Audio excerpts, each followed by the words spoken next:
சேனலை சப்ஸ்கிரைப் பண்ணிக்கோங்க. நீங்களும் நல்லா இருப்பீங்க. ஓம் சாய்ராம், ஜெய் சாய்ராம். இன்றைக்கு வண்டலூர் வழித்துணை பாபா கூட்டு பிரார்த்தனை கோபுரத்திலிருந்து ஒரு முக்கியமான ஒரு பிரார்த்தனை, தேவையான பிரார்த்தனை. இந்த பிரார்த்தனை எதற்காக என்று சொன்னால், கடன் வாங்கியவர்களுக்காக, கடன் வாங்கி கண்ணீர் விடுகிறார்களே அவர்களுக்காக. அனைத்து சாய் சொந்தங்களும் இன்றைக்கு முக்கியமாக இந்த பிரார்த்தனையோடு இணைந்திருங்கள். உங்களில் யாராவது ஒருவருக்கு இந்த பிரச்சனை கண்டிப்பாக இருக்கும். உங்களில் யாருக்காவது ஒருவருக்கு இந்த பிரச்சனை இருந்தே தீரும். அப்படியாக இருக்கிற இந்த பிள்ளைகளுக்காக இந்த பிரார்த்தனை செய்யப்படுகிறது. இந்த வண்டலூர் வழித்துணை பாபாவுடைய இந்த கூட்டு பிரார்த்தனை கோபுரத்திலிருந்து செய்யப்படுகின்ற பிரார்த்தனையை எல்லா தெய்வங்களும் கேட்கட்டும், எல்லா குருமார்களும் கேட்கட்டும். கேட்டு நம்முடைய வேதனையை, நம்முடைய பிரச்சனையை சரி செய்வதற்காக அவர்கள் எல்லாரும் வரட்டும், வந்து சேரட்டும். நம்முடைய கண்ணீரை துடைப்பதற்காக வரட்டும். இந்த பிரச்சனை கடன் பிரச்சனை, கடன் கடன் கடன் என்று எத்தனையோ பிள்ளைகள் நம்முடைய பிரார்த்தனை கோபுரத்திற்கு இந்த பிரார்த்தனை எழுதி கொண்டே இருக்கிறார்கள், எழுதி கொண்டே இருக்கிறார்கள். இந்த பிரார்த்தனைக்கு ஒரு முடிவே இல்லை. அவருடைய பிரச்சனைக்கு, அவருடைய துன்பத்திற்கு ஒரு முடிவில்லாமல் இருக்கிறார்கள். இதோ கண்டிப்பாக இதை கேட்பார், கண்டிப்பாக அப்பா கேட்பார், சாயப்பா கண்டிப்பாக கேட்டே தீர்வார். இந்த பிரச்சனைக்கு தீர்வு ஏற்படும் என்பது நிச்சயமாக ஏற்படும். இந்த பிரச்சனைக்கு எல்லா நாடுகளிலும், எல்லா ஊர்களிலும், எல்லா நகரங்களிலும், எல்லா கிராமங்களிலும் கடன் வாங்கியவர்கள் அதிகம் பேர்கள் இருக்கிறார்கள். இந்த பாழாகி போன இந்த கொரோனா என்கின்ற கொடுநோய் வந்த பிறகு இன்னும் அது அதிகமாகிவிட்டது.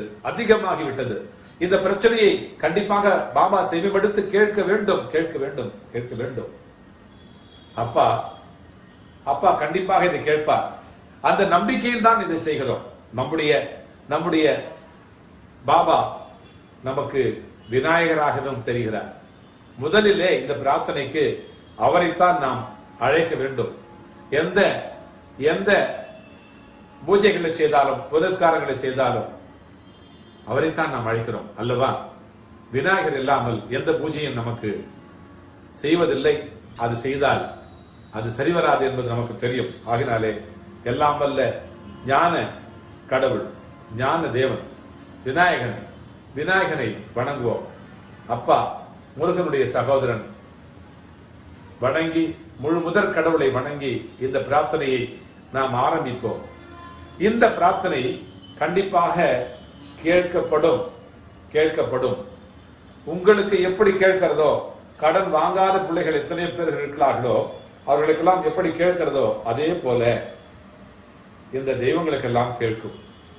ஒரு சில பிள்ளைகள் கடன் இல்லாமல் கூட இருப்பீர்கள். அவர்களுக்கு இது சாதாரணமாக இருக்கலாம், அல்லது கிண்டலாக கூட இருக்கலாம். ஆனால் இந்த கடன் வாங்கிவிட்டு இந்த கஷ்டப்படுகிற பிள்ளைகள் இருக்கிறார்களே, அவருடைய துயரத்தை சொல்லி மாளாது. விநாயகர் பெருமானே, இந்த பிரார்த்தனை செய்கிறோம். அப்பாவிடத்தில் எடுத்து சொல்லுகிறோம். இந்த எடுத்து சொல்லுகிற இந்த பிரார்த்தனை என்னுடைய இந்த சாய் சொந்தங்கள் அனைவரும் மகிழத்தக்க வகையிலே சாயப்பாவிடத்தில் இதை சேர்த்து நீங்கள் கண்டிப்பாக சாயப்பா கண்திறந்து வைத்து இந்த கடனெல்லாம் அடையக்கூடிய ஒரு நல்ல நிலையை விநாயகர் பெருமான் ஏற்படுத்தி தருகிற அந்த நல்ல ஒரு பாக்கியத்தை கொடுக்க வேண்டும்.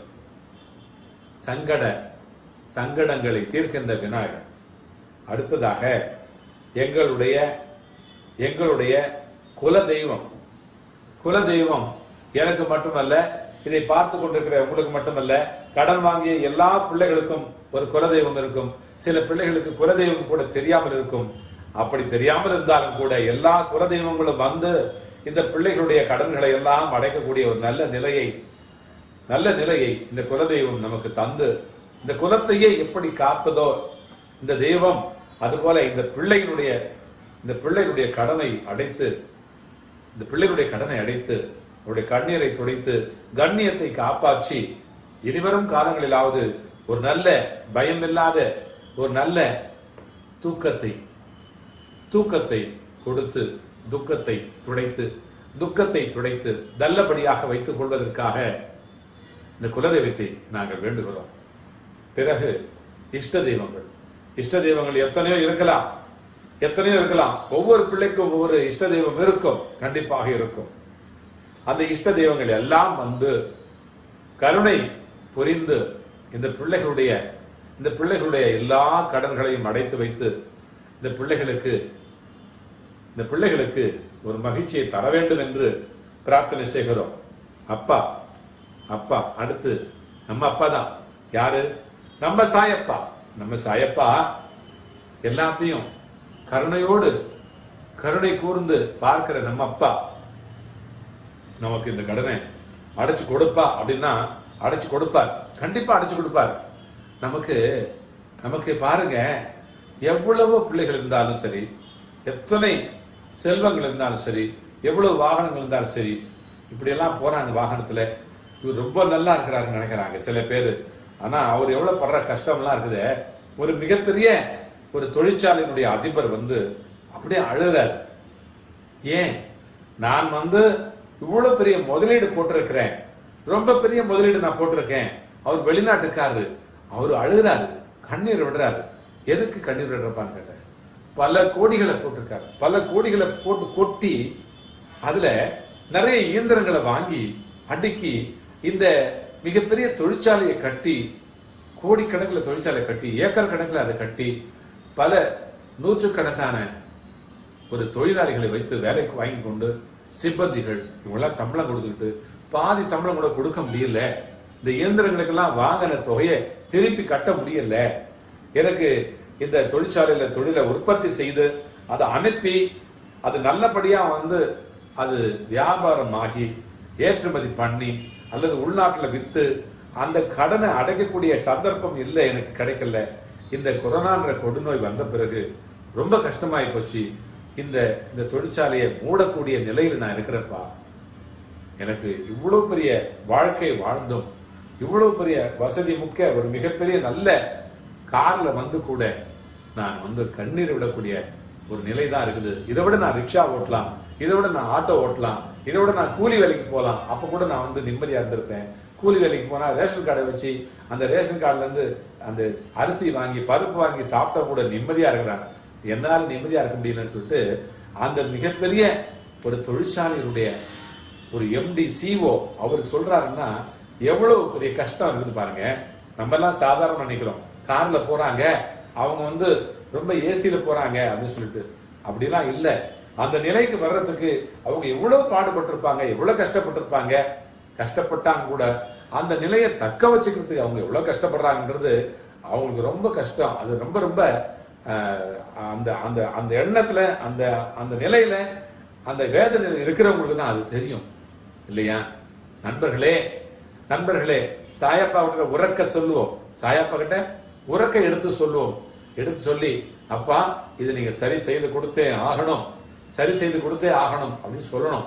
நீங்க எல்லாம் சொன்னதான். இதுதான் கூட்டு பிரார்த்தனை. நான் நல்லா இருந்தா மட்டும் பத்தாது, நம்ம எல்லாம் நல்லா இருந்தா மட்டும் பத்தாது, நம்முடைய வீடு நல்லா இருந்தா பத்தாது, நம்ம பிள்ளைங்க நல்லா இருந்தா பத்தாது. எல்லா பிள்ளைங்களும் என் பிள்ளைங்க, எல்லா இடமும் என்னுடைய இடம், எல்லாமே சுபிக்ஷமா இருக்கணும். எல்லாரும் சுபிக்ஷமா இருந்தாதான் நல்லா இருக்கும். விவசாயிகள்லாம் சுபிக்ஷமா இருக்கணும். விவசாயிகள்லாம் வந்து எவ்வளவு கஷ்டப்படுறாங்க, அவங்களும் கூட கடன் வாங்கியிருக்கிறாங்க. அவங்க கடனை அடைக்க முடியாம திண்டாடுறாங்க. இந்த மாதிரி திண்டாட்டம்லாம் இருக்கக்கூடாது. அவங்களாம் நல்லா இருக்கணும்னு சொல்லிட்டு நம்ம இந்த கடனை வந்து அடைக்கணும்னு சொல்லிட்டு இந்த பிரார்த்தனை பண்றோமே, இந்த பிரார்த்தனைய கண்டிப்பா இந்த பிரபஞ்சம் கேட்கும். பிரபஞ்சம், பஞ்சபூதம், இதுதான் இந்த உலகம், இதுதான் நம்ப. இந்த பஞ்சபூதம் தான் நம்ப. இந்த பஞ்சபூத சக்தியினாலும் இந்த இறைவனுடைய கருணையினாலும் நம்முடைய சாயப்பாவுடைய அருள் கடாட்சத்தினாலும் நமக்கு அடைக்கக்கூடிய இந்த கண்ணீரை துடைக்கக்கூடிய ஒரு நல்ல நிலை வாய்க்க பெறுவோம் என்பது நிச்சயம். ஒரு பிள்ளை துபாயிலிருந்து பேசுறார். விருத்த காசின்னு பேரை சொல்லக்கூடாதுன்னு தான் நினைச்சேன். பாருங்க, சொல்ல வச்சுட்டார் சாயப்பா. சாயப்பாவுக்கே தெரிஞ்சு போச்சு.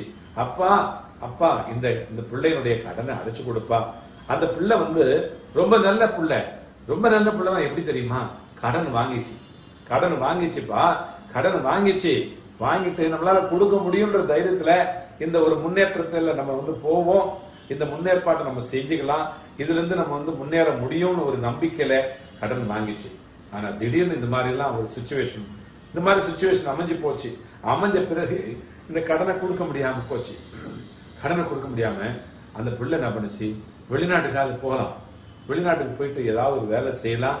அங்க வேலை செஞ்சு எப்படியாவது உழைச்சி சம்பாதிச்சு, கஷ்டப்பட்டு உழைச்சி சம்பாதிச்சு நம்ம இந்த பொருளை, இந்த பொருளாதாரத்தை, இந்த பணத்தை நம்ம ஊருக்கு கிராமத்துக்கு அனுப்பிச்சோம்னா அந்த பணத்தை வச்சு, அந்த நிதி ஆதாரத்தை வச்சு நம்ம மனைவி கடனெல்லாம் கொடுத்துட்டு கண்ணியமா நம்ம திரும்பி வரலாம், திரும்பி மறுபடியும் வாழலாம்னு சொல்லிட்டு அந்த புள்ள துபாய்க்கு போச்சு.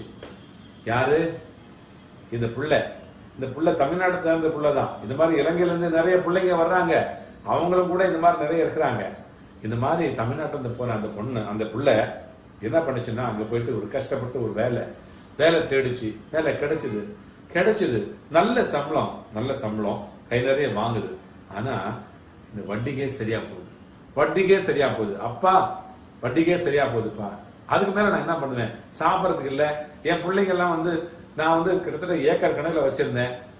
கடன் எல்லாம் அடைக்கிறதுக்காக எல்லா பொருளையும், எல்லா சொத்துக்களையும் வித்துட்டு கடனை கொடுத்தேன்.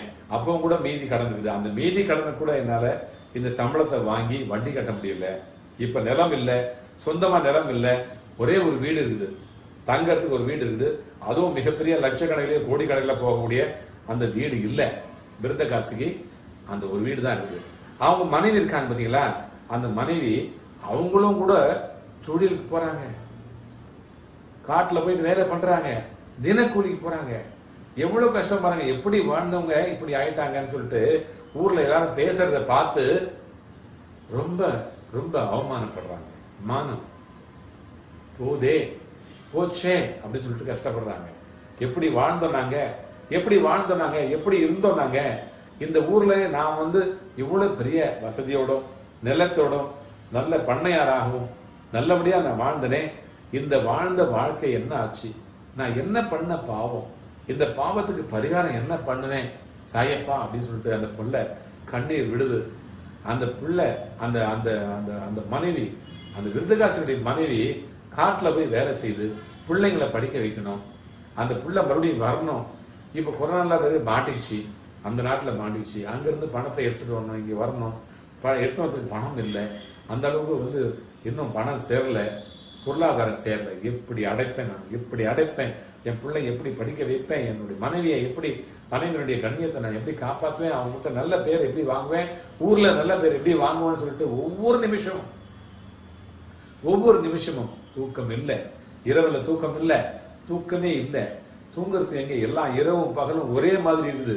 பகலா இருந்தாலும் ஒரே மாதிரி இருக்குது, இரவா இருந்தாலும் ஒரே மாதிரி இருக்குது. இரவும் பகலும் ஒன்றாகவே மாறி போனேன். அந்த பிள்ளைக்கு யாரு பதில் சொல்லுவான்? தப்பு செய்யட்ட பரவாயில்ல, ஏதாவது ஒரு வழி கொடுக்கணும் இல்ல சாயப்பா? ஏதாவது வழி கொடுக்கணும் இல்ல? கொடுத்து விடைச்சிட்டு வெளியில இந்த பிள்ளைய காப்பாத்தி நல்லபடியா இந்த பிள்ளை கண்ணியமா வாழணும் இல்லையா? அந்த பிள்ளை ஏமாத்த கூடாது யாரையும் சொல்லிட்டு சொத்தை வித்து கடனை கொடுத்தது. அது நல்ல பிள்ளை தானே. இன்னும் எங்க சொத்து இல்லையே, வேற சொத்து இல்லையே. மீண்டும் விற்கிறதுக்கு சொத்து இருந்தா பரவாயில்ல, வித்துட்டு பணத்தை கொடுத்துட்டு கம்முன்னு இருந்துடலாம். ஆனா என்ன சொத்து இருக்குது? கடன் தான் சொத்து இருக்குது. கடன் என்கின்ற சொத்து தான் இருக்குது அந்த பிள்ளைக்கு. இதை விட இன்னொரு புள்ள யோகேஸ்வரின்னு சொல்லிட்டு அந்த புள்ள 2 வருஷமா கஷ்டப்படுது. 2 வருஷமா கஷ்டப்படுது. வெளியில தான் இருக்குது, வெளிநாட்டுல இருந்து. அந்த பிள்ளை நாட்டுல சொன்னாக்கா அந்த பிள்ளைக்கு கஷ்டமாயிடும். ஏன்னா அந்த பிள்ளையும் ரொம்ப கண்ணியமா வாழ்ந்த பிள்ளைங்க. அந்த பிள்ளையும் ஸ்ரீலங்கால அங்க போய் செட்டில் ஆனது. வெளிநாட்டுல போய் செட்டில் ஆயிட்டு அந்த புள்ள படுற கஷ்டம் ரொம்ப ரொம்ப ரொம்ப ரொம்ப கஷ்டம். கணவன் கிட்ட அதாவது அந்த நாட்டுல எல்லாம் கணவன் வேற, இவங்க வேற. இவங்க உன் வருமானம், ஏன் வருமானம், நம்ம வருமானம், இந்த மாதிரி அங்க ஒரு இதாயிடுச்சு. அப்ப அப்படி